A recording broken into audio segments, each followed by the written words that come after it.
प्यारे विद्यार्थियों, सब तो पहला ਤੁਹਾਨੂੰ ਸਾਰਿਆਂ ਨੂੰ ਮੇਰੇ ਵੱਲੋਂ प्यार भरी सत श्री अकाल, नमस्कार एंड गुड मॉर्निंग। बच्चों, अज असी +2 मैथेमैटिक्स दे विचों एक बहुत ही valuable chapter relations and functions शुरू करन जा रहे हाँ। अज इस ते साडा +2 लैवल के लिए पहला लैक्चर होएगा।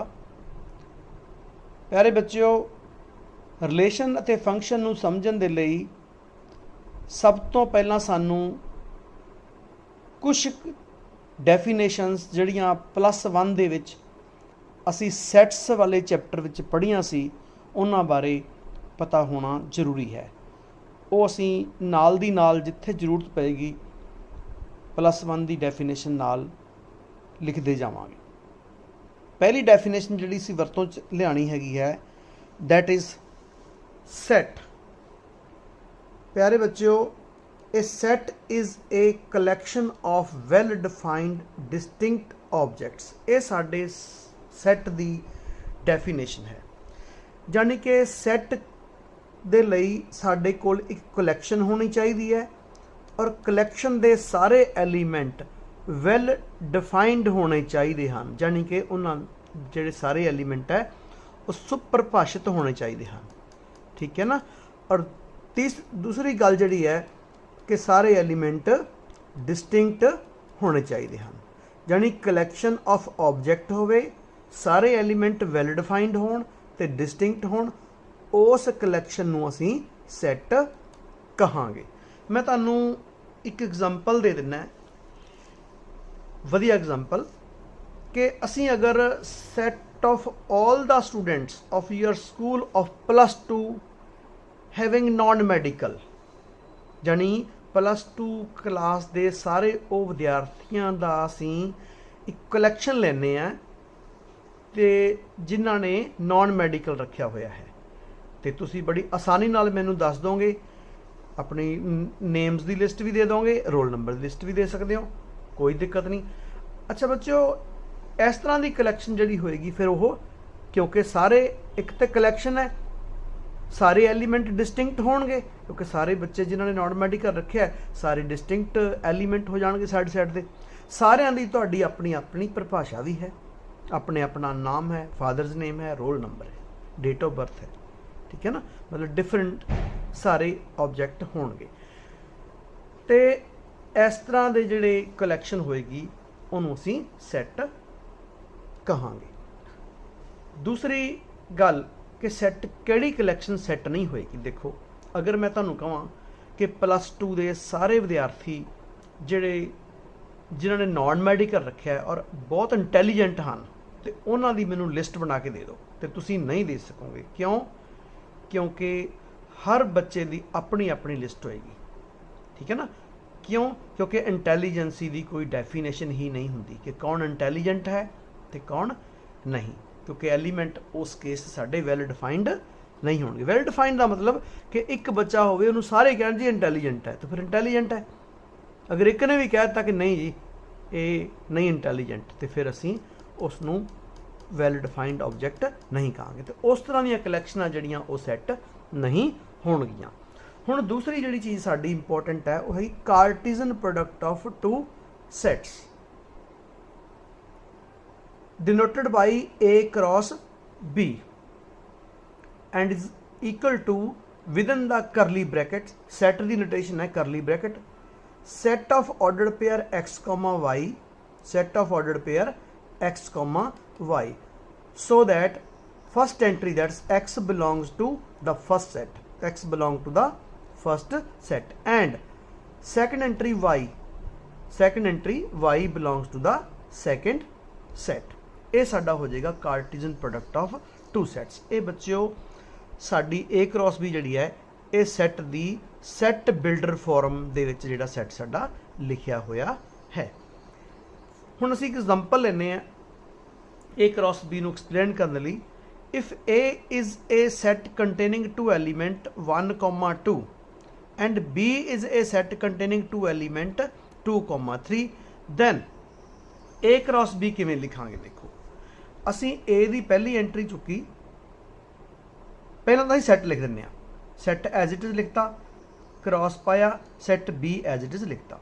फिर A दी पहली एंट्री देखो 1 comma 2 1 comma 2 1 comma 3 1 comma 3, फिर 2 comma 2 2 comma 2 2 comma 3 2 comma 3। इस तरह असी सारे एलीमेंट लिख और सानू पहला ही पता हुंदा है कि ये एलीमेंट होणगे किन्ने।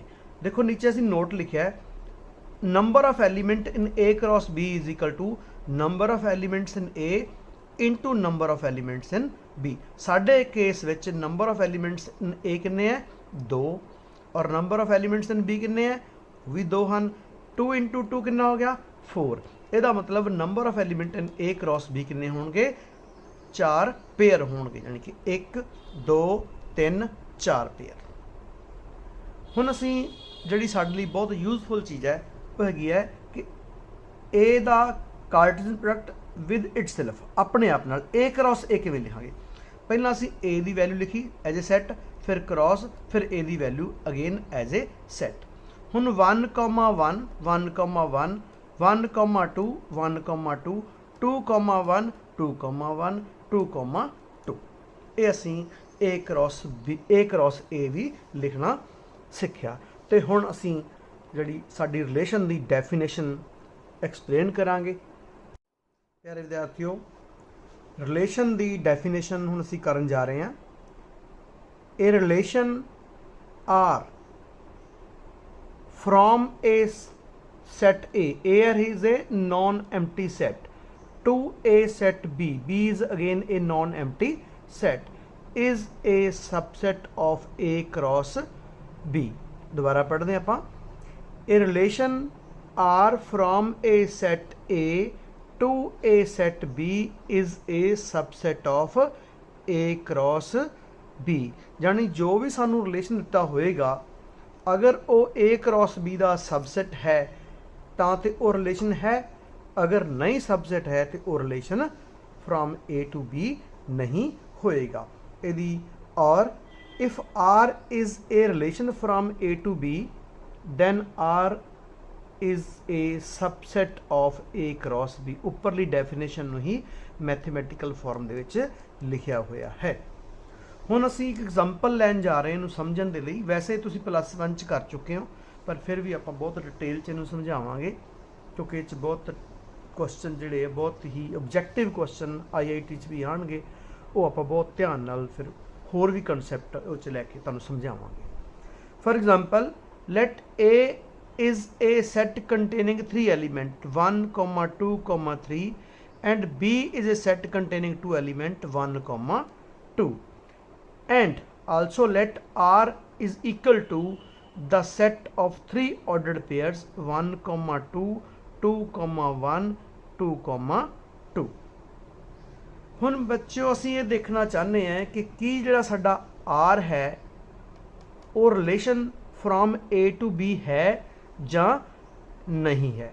उहदे लई असीं साडी डेफिनेशन कहंदी है कि सब तो पहलां तुसीं A क्रॉस B कैलकुलेट करो क्योंकि साडे जिहड़े सैट दिते हुए है और रूस्टर फॉर्म दे विच दिते हुए है, इसलिए सानू कोई परेशानी नहीं A क्रॉस B कैलकुलेट करन दे विच। असीं A क्रॉस B कैलकुलेट कीता, A एज ए सैट लिखिया, cross B as a set लिखिया इज इक्वल टू हुण इहदे च साडे हैगे है 3 elements in A 2 elements in B 2 into 3 into 2 is equal to 6 ordered pair इहदे विच साडे आउणे चाहीदे हन। किवें आउणगे देखो 1 1 1 2 2 1 2 2 3 1 3 2 ये साढ़े सारे एलीमेंट इत्थे आ चुके हैं। देखो 1 1 इत्थे पिया है, 1 2 ये वाला है, 2 1 ये वाला है और 2 2 नेक्स्ट 3 1 3 1 3 2 3 2 भी हैगा है। क्लीयरली असी देख रहे हैं कि R दे विच साडे कोले सी किन्ने पेयर 1,2 देखो एक पेयर ਇੱਥੇ भी हैगा, दूजा पेयर 2,1 2,1 भी हैगा, 2,2 2,2 भी हैगा। तो all the ordered pairs of R are also in A cross B. Clearly R is a subset of A cross B. By definition it implies R is a relation from A to B, ਤੇ R ਜਿਹੜਾ ਸਾਡਾ from A to B relation ਹੋਏਗਾ। ਹੁਣ ਆਉਂਦੀ ਇਹਦੀ ਗੱਲ ਲਿਖਣ ਦੀ ਕਿ ਜਦੋਂ ਵੀ ਸਾਨੂੰ ਪਤਾ ਲੱਗ ਗਿਆ ਕਿ ਹਾਂ ਇਹ ਰਿਲੇਸ਼ਨ ਹੈ ਤਾਂ ਫਿਰ ਇਹਦੀ ਡੋਮੇਨ ਲਿਖਾਂਗੇ। Domain of R, domain of R ਕੀ ਹੋਏਗੀ? ਪਹਿਲਾਂ ਦੇਖੋ ਮੈਂ ਸੈੱਟ ਬਿਲਡਰ ਫਾਰਮ 'ਚ ਲਿਖਿਆ, ਸਾਰੇ ਆਰਡਰਡ ਪੇਅਰ ਅਸੀਂ ਆਰ ਦੇ ਲਿਖਾਂਗੇ, ਉਹਨਾਂ ਵਿੱਚੋਂ ਜਿਹੜੀਆਂ ਫਸਟ ਐਂਟਰੀਜ਼ ਹਨ ਐਕਸ ਉਹ ਇੱਥੇ ਲਿਖਾਂਗੇ ਜੀ, ਠੀਕ ਹੈ ਨਾ। ਜਿਵੇਂ ਸਾਡੇ ਆਰ ਦੇ ਵਿੱਚ ਕੀ ਹੈ 1,2 ਤੇ 1 ਸਾਡਾ ਐਲੀਮੈਂਟ ਹੋ ਜਾਏਗਾ, ਫਿਰ ਕੀ 2,1 belongs to R, therefore first entry की है एक्स 2 हो जाएगा। फिर 2,2 बिलोंग्स टू आर, तो वही एंट्री फस्ट हैगी है 2, वो असी लिख चुके हाँ। तो हुण साडा जिहड़ा ये हैगा डोमेन उहदे कितनियां एंट्री हैं? 2 एंट्रियां हैं, पर एक किहदा सबसैट है? देखो ए दा सबसैट है जी। देखो साडे 3 एंट्रियां। Domain of R is a subset of A, ये इक्वल भी हो सकता है, इक्वल भी हो सकता है। ਹੁਣ ਅਸੀਂ ਦੀ ਰੇਂਜ ਲਿਖਦੇ ਹਾਂ, range of R is equal to second entries of ਦਾ ordered pair belonging to R. R ਨੂੰ ਬਿਲੋਂਗ ਕਰਦੇ ਸਾਰੇ ਆਰਡਰਡ ਪੇਅਰ ਦੀਆਂ ਸੈਕੰਡ ਐਂਟਰੀਜ਼ ਲਿਖਾਂਗੇ। ਇਹ ਸਾਡੀ ਸਾਡੀ ਸੈੱਟ ਬਿਲਡਰ ਫਾਰਮ ਹੈਗੀ ਹੈ, ਠੀਕ ਹੈ ਨਾ।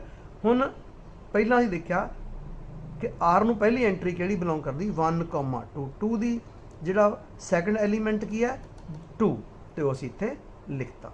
फिर दूसरी एंट्री 2,1 ਇਹਦੀ y ਕਿੰਨੀ ਹੈ 1, ਉਹ ਅਸੀਂ ਇੱਥੇ ਲਿਖਤੀ।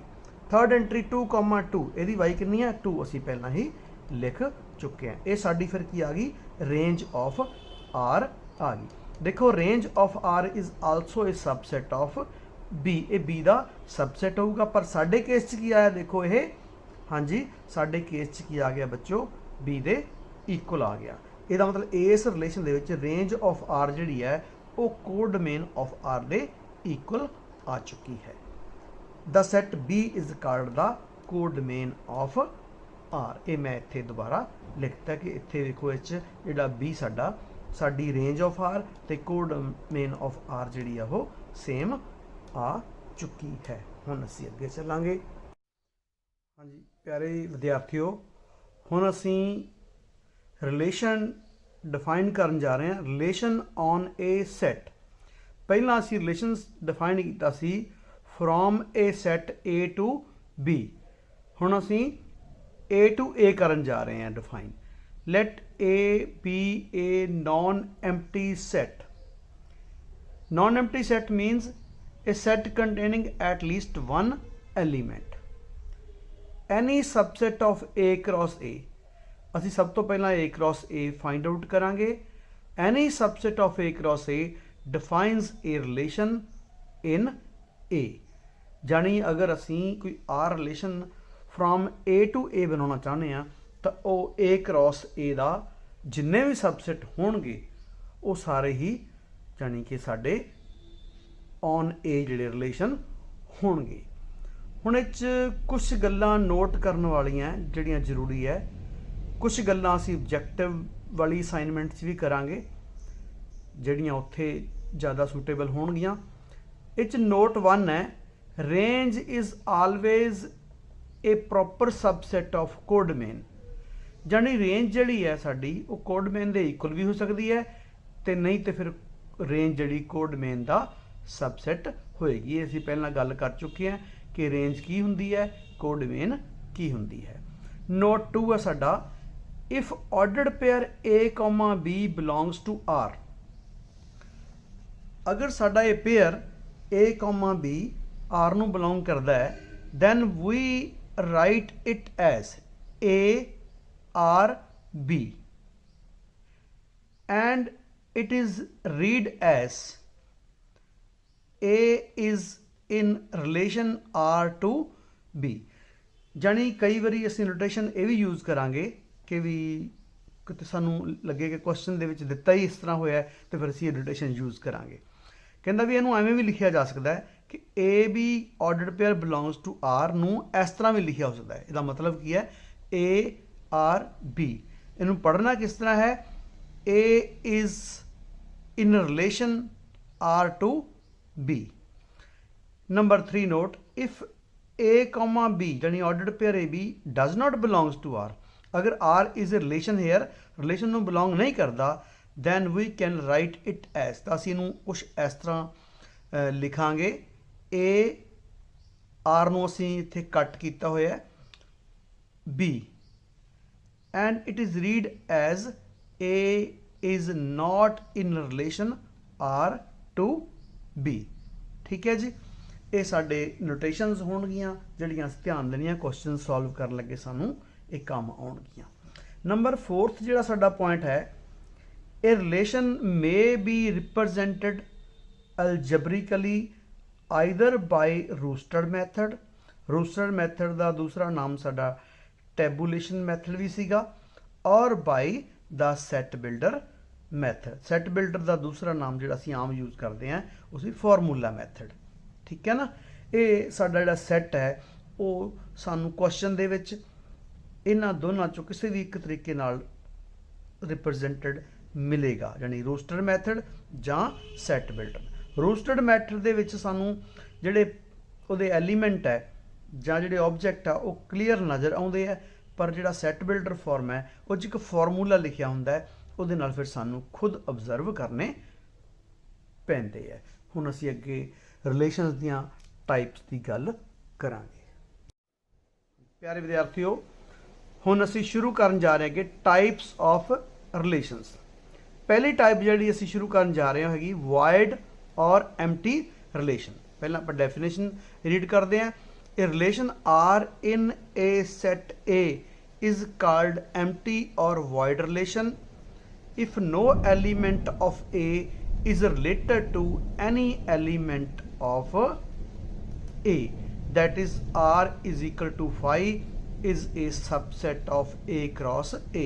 असी पहला भी गल कर चुके हैं कि A cross A दे जिन्ने भी सबसेट होणगे, ठीक है ना, वो सारे की हुंदे है रिलेशन हुंदे हैगे on A। phi is a subset of A cross A, therefore phi is an empty relation on A। इस चीज़ को समझने लई that's no element of A is related to any element of A, असी एक example लैन जा रहे हैं। Consider the set of all students in a boy school. लड़कियां दे स्कूल दे सारे स्टूडेंट्स नू असी एक अगर सैट दे तौर पर मन लईए तो हेयर नो स्टूडेंट, इसी रिलेशन डिफाइन करता, ये साडा आर है, is a sister of N other student. उस स्कूल दे विच कोई भी ऐसा लड़का नहीं हुंदा जिहदे लई असीं ये दो लड़कियां विचकार ये रिलेशन बना सकीए कि वो पहला लड़का दूसरे लड़के दी सिस्टर है। Here is no student is a sister of N other student. Thus R की साडा रिलेशन जो डिफाइन किया is a sister of is a void or empty relation. प्यारे बच्चों, टाइप्स ऑफ रिलेशंस दे विच सैकेंड टाइप ऑफ रिलेशन है universal relation. A relation R in a set A is called a universal relation if each element of A is related to every element of ए। यानी साडे set का हरेक element जिन्ने भी बाकी element हैं set दे विच उन्हां सारे नाल रिलेट कर जाए तो असी कहने आ कि relation is a universal relation. तो इस केस दे विच साडा जिहड़ा आर हैगा उहदी वैल्यू किहदे इक्वल हो जाएगी, ए क्रॉस ए दे इक्वल हो जाएगी। यानी कि ए क्रॉस ए दे सारे एलीमेंट जिहड़े है वो आर दे विच होणगे, तां ही वो रिलेशन यूनिवर्सल रिलेशन होएगा। अगर कोई नहीं होएगा तो एम्प्टी हो जाएगा। इसलिए असीं एक एग्जाम्पल लै रहे हैं, the difference between the heights of any two living human beings is less than 3 metres is a universal relation. बच्चों ऑब्जेक्टिव भी काम आ सकती एग्जाम्पल। कहता अगर असीं एक सैट लईए सारे ह्यूमन बीइंग्स का, लिविंग ह्यूमन बीइंग्स का, ठीक है ना। तो ਉਹਦੇ ਵਿੱਚ ਅਸੀਂ कोई दो ह्यूमन बीइंग्स ਨੂੰ ਲਈਏ तो ਉਹਨਾਂ ਦੀ ਜਿਹੜੀ ਹਾਈਟ ਹੈ ਉਹਨਾਂ ਦਾ ਡਿਫਰੈਂਸ ਜਿਹੜਾ ਹੈ ਉਹ 3 ਮੀਟਰ ਤੋਂ ਘੱਟ, ਉਹ ਤਾਂ ਸ਼ੋਰ ਹੈ ਕਿ 3 ਮੀਟਰ ਤੋਂ ਘੱਟ ਹੋਏਗਾ, ਕਿਉਂਕਿ ਕੋਈ ਵੀ ਦੋ ਹਿਊਮਨ ਬੀਇੰਗਸ ਇਸ ਧਰਤੀ ਦੇ ਉੱਪਰ ਐਸੇ ਨਹੀਂ ਹੈਗੇ ਜਿਨ੍ਹਾਂ ਦੀਆਂ ਕਿ ਹਾਈਟ ਦਾ ਜਿਹੜਾ ਡਿਫਰੈਂਸ ਹੈ ਉਹ 3 ਮੀਟਰ ਤੋਂ ਜ਼ਿਆਦਾ ਹੋਵੇ, ਠੀਕ ਹੈ ਨਾ। 3 ਮੀਟਰ ਤੋਂ ਘੱਟ ਹੈ, ਇਹਦਾ ਮਤਲਬ ਦੋਨੋਂ ਹਿਊਮਨ ਬੀਇੰਗਸ ਜਿਹੜੇ ਆ ਸਾਡੇ ਰਿਲੇਸ਼ਨ ਨੂੰ ਬਿਲੋਂਗ, ਜਾਣੀ ਜੀ ਸਾਡੇ ਪਹਿਲਾ ਐਕਸ ਹੈ ਦੂਸਰਾ ਵਾਈ ਹੈ, ਤੇ ਐਕਸ ਕਮਾ ਵਾਈ ਜਿਹੜਾ ਉਹ ਇਸ ਰਿਲੇਸ਼ਨ ਯੂਨੀਵਰਸਲ ਰਿਲੇਸ਼ਨ ਨੂੰ ਬਿਲੋਂਗ ਕਰੇਗਾ ਹੀ ਕਰੇਗਾ। And this is an example of A universal relation. ਹੁਣ ਇੱਕ ਨੋਟ ਹੈ ਕਾਫੀ important, both empty and universal relations are called trivial relations। ਇਹ ਜਿਹੜੇ ਦੋਨੋਂ ਹੈਗੇ ਆ empty relation ਤੇ universal relation, ਇਹਨਾਂ ਨੂੰ ਅਸੀਂ trivial relations ਕਹਿੰਦੇ ਹਾਂ। ਇਹ ਅਸੀਂ ਪਹਿਲਾਂ ਵੀ ਤੁਹਾਨੂੰ ਦੱਸ ਚੁੱਕੇ ਹਾਂ ਕਿ trivial ਦਾ ਮਤਲਬ ਕੀ ਹੁੰਦਾ ਹੈ। ਪਿਆਰੇ ਵਿਦਿਆਰਥੀਓ, ਟਾਈਪਸ ਆਫ ਰਿਲੇਸ਼ਨਸ ਦੇ ਵਿੱਚ ਥਰਡ ਜੋ ਰਿਲੇਸ਼ਨ ਅਸੀਂ ਡਿਸਕਸ ਕਰਨ ਜਾ ਰਹੇ ਹਾਂ ਉਹ ਹੈ identity relation. The relation IA is equal to within the brackets x comma x so that x belongs to A, ਜਾਨੀ ਕਿ A ਦੇ ਸਾਰੇ element which is of the form x ਉਹਦੇ ਲਈ x comma x y comma y z comma z ਜੋ ਵੀ ਹੋਣ ਸਾਰੇ IA ਜਿਹੜਾ ਕਿ ਆਇਡੈਂਟੀ ਰਿਲੇਸ਼ਨ ਅਸੀਂ ਡਿਫਾਈਨ ਕੀਤਾ ਦੇ ਵਿੱਚ ਹੋਣ, then this relation is called an identity relation on A। ਇਹਦੇ ਲਈ ਅਸੀਂ ਐਗਜ਼ਾਮਪਲ ਲੈ ਰਹੇ ਹਾਂ, ਬਹੁਤ ਹੀ ਵਧੀਆ example. let A is a set containing 3 elements 1 2 3, then the identity relation on A is given by IA, a notation है identity relation the, is equal to, अगर 1 है तो 1 1 होना चाहिए, 1 belongs to A means 1 1 belongs to IA, 2 belongs to A means 2 comma 2 belongs to IA, 3 belongs to A then 3 comma 3 belongs to IA, and this is an example of an identity relation। ਵਿਦਿਆਰਥੀਓ, ਹੁਣ ਅਸੀਂ types of relations ਦੇ ਵਿੱਚ ਚੌਥੀ type inverse relation ਲੈਣ ਜਾ ਰਹੇ ਹਾਂ। let R be a relation from the set A to set B, then the inverse of R denoted by R raised to power -1, that's R inverse, is a relation from B to A and is defined as R inverse is equal to B comma A ordered pair B comma A so that A comma B belongs to R। बच्चों इत्थे देखो, अगर A comma B ordered pair R ਨੂੰ belong करता है तो ਉਹਦਾ B comma A ਜਿਹੜਾ ਉਹ R inverse ਨੂੰ belong ਕਰੇਗਾ। ਇਸ ਤਰ੍ਹਾਂ ਅਸੀਂ ਪਹਿਲਾਂ ਅਗਰ R ਲਿਖ ਲਵਾਂਗੇ ਤੇ ਫਿਰ R inverse ਲਿਖਣਾ ਕੋਈ ਦਿੱਕਤ ਨਹੀਂ ਹੋਏਗੀ, ਤੇ ਫਿਰ ਅਸੀਂ R inverse ਦੀ ਡੋਮੇਨ, R inverse ਦੀ ਰੇਂਜ, ਕੋਡੋਮੇਨ ਸਭ ਕੁਝ ਲਿਖਾਂਗੇ, ਪਰ ਕੁਐਸਚਨ ਦੇ ਵਿੱਚ ਆਪਾਂ ਕਰਾਂਗੇ ਜੀ। ਹਾਂਜੀ, ਇਨਵਰਸ ਰਿਲੇਸ਼ਨ ਬਾਰੇ ਤੁਹਾਨੂੰ ਪਤਾ ਚੱਲ ਗਿਆ ਹੈ। ਹੁਣ ਅਸੀਂ ਇੱਕ ਐਗਜ਼ਾਮਪਲ ਇਹਨਾਂ ਨੂੰ ਐਕਸਪਲੇਨ ਕਰ ਲਈ। let A is a set containing 2 elements 1 comma 2 and B is a set having 2 elements 3 comma 4। ਇਹਦੇ ਉੱਪਰ ਅਸੀਂ ਇੱਕ ਰਿਲੇਸ਼ਨ R ਡਿਫਾਈਨ ਕੀਤਾ ਜਿਹਦੇ ਵਿੱਚ ਅਸੀਂ ਸਾਨੂੰ ਪਤਾ ਹੈ ਕਿ A cross B ਦੇ ਵਿੱਚ ਕਿੰਨੇ ਐਲੀਮੈਂਟ ਹੋਣਗੇ। A 'ਚ 2 ਐਲੀਮੈਂਟ ਹਨ ਤੇ B 'ਚ 2, ਤੇ A cross B 'ਚ 4 ਆਰਡਰਡ ਪੇਅਰ ਹੋ ਜਾਣਗੇ, ਔਰ A cross B ਦੇ ਵਿੱਚ 4 ਆਰਡਰਡ ਪੇਅਰ ਹਨ। ਇਸ ਲਈ total number of relation from A to B ਹੋਣਗੇ 2 raised to power 4, ਜਾਣੀ ਕਿ is equal to 16। 16 relation define ਹੋ ਜਾਣਗੇ।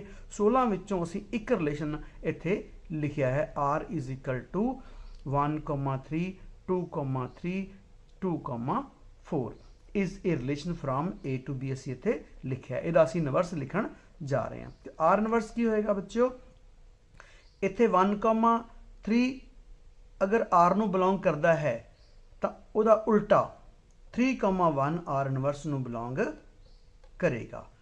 ਇੱਥੇ ਅਗਰ 2 3 R ਨੂੰ ਬਿਲੋਂਗ ਕਰਦਾ ਹੈ 2,3 ਬਿਲੋਂਗਸ ਟੂ R, ਦੈਨ 3,2 ਜਿਹੜਾ ਉਹ R ਨੂੰ R ਇਨਵਰਸ ਨੂੰ ਬਿਲੋਂਗ ਕਰੇਗਾ। ਐਵੇਂ ਹੀ ਬਿਲਕੁਲ 2,4 belongs to R, therefore 4,2 belongs to R inverse by definition. Then R inverse having three ordered pairs as 3,1, 3,2, 4,2 is an inverse relation from B to A। ਇਹਦੇ ਨਾਲ ਹੀ ਸਾਡੀਆਂ ਜਿਹੜੀਆਂ ਟਾਈਪਸ ਆਫ ਰਿਲੇਸ਼ਨਸ ਦੇ ਵਿੱਚ ਚਾਰੇ ਟਾਈਪਸ ਅਸੀਂ ਤੁਹਾਨੂੰ ਐਕਸਪਲੇਨ ਕਰ ਦਿੱਤੀਆਂ ਹਨ, ਅਤੇ ਇਹਦੇ ਨਾਲ ਹੀ ਆਪਣਾ ਅੱਜ ਦਾ ਇਹ ਲੈਕਚਰ ਜਿਹੜਾ ਹੈ ਖਤਮ ਹੁੰਦਾ ਹੈ। ਤੁਹਾਨੂੰ ਸਾਰਿਆਂ ਨੂੰ ਬਹੁਤ ਬਹੁਤ ਧੰਨਵਾਦ ਦਿੰਦਾ ਹਾਂ, ਅਤੇ ਤਿਆਰੀ ਕਰੋ, ਖੂਬ ਪੜ੍ਹੋ, ਅੱਗੇ ਵਧੋ।